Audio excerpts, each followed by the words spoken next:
দেখেন আমরা কিভাবে কোরবানির আমরা লবণ লাগাই।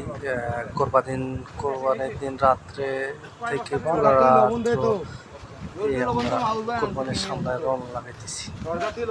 আমাদের লোক সংখ্যা আছে, তারপরে লবণ এই দেখেন সংগ্রহ করি, এই পুরা রাত করে এই লবণ লাগাইতেছি।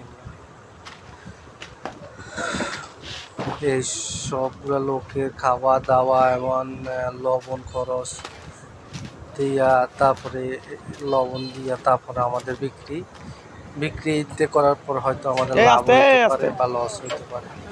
সারা রাত খাটা লাগে, তারপর অটো দিয়া ভ্যান দিয়া মাল সংগ্রহ করা লাগে, অনেক পরিশ্রমের কাজ পাই। অনেক পরিশ্রমের করার পরও দেখা গেছে এই সামনে হয়তো বা লাভ হইতে পারে, লস হইতে পারে, ঠিক নাই।